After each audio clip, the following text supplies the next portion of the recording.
यहां धर्म का तात्पर्य धार्मिक मान्यताओं से नहीं है, बल्कि हमारे कर्तव्य से है। जैसे ही हम किसी पर कोई प्रश्न करते हैं, सामने वाला तपाक से बोल उठता है, पहले अपना धर्म निभाओ, उसके बाद किसी पर सवाल उठाना।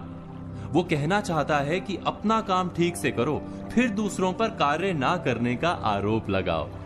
हम अक्सर एक दूसरे पर उसके धर्म पर खरे उतरने की मांग करते रहते हैं, बिना ये सोचे कि धर्म वास्तव में क्या है, उसकी हमारे जीवन में कितनी भूमिका है।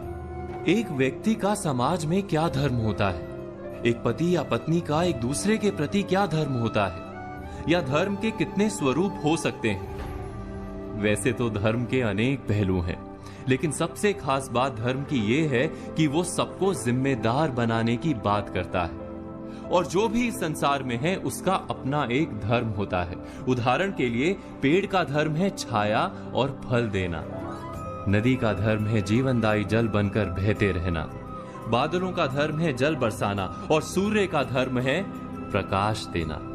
इसी प्रकार मनुष्य का धर्म है उदार होना, सदाचारी और सद्व्यवहारी होना। मनुष्य का एकमात्र धर्म है प्राणी मात्र के प्रति उदारता का व्यवहार। इसीलिए भारत में कर्म से अधिक महत्व सदाचार को दिया गया है। सद्व्यवहार ही धर्म है, क्योंकि इस सद्व्यवहार में कर्म, धर्म, नीति, ज्ञान सब शामिल है। धर्म के अनेक रूप और प्रकार होते हैं, उसमें से एक रूप को एक कहानी के माध्यम से समझाने की कोशिश करते हैं। एक संत थे, नाम था क्षम्य मुनि। सहायता और सहनशीलता को उन्होंने अपना धर्म बना रखा था। एक दिन वो नदी से नहाकर निकले तो एक बिच्छू को पानी में बहते पाया। उनके मन में आया कि इस बिच्छू की सहायता करनी चाहिए।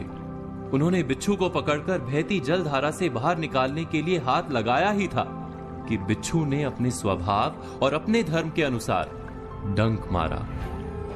मुनि की पकड़ ढीली पड़ गई, बिच्छू फिर से पानी में बहने लगा। मुनि ने फिर प्रयत्न किया, बिच्छू ने फिर डंक मारा। ऐसा कई बार हुआ। बिच्छू डंक मारता रहा, मुनि उसे उबारने का प्रयत्न धैर्य के साथ करते रहे। अंत में वे सफल हुए। बिच्छू को जीवन दान देकर मुनि आश्रम की ओर जाने लगे, तब तट पर उपस्थित लोगों ने प्रश्न किया कि आपने उस डंक मारने वाले बिच्छू की प्राण रक्षा के लिए इतना कष्ट क्यों सहा? मरने देना था उसे। क्षम्य मुनि बोले, यदि बिच्छू अपने डंक मारने के धर्म का त्याग नहीं कर रहा, तो मैं सहायता और सहनशीलता के अपने धर्म को कैसे त्याग दूं?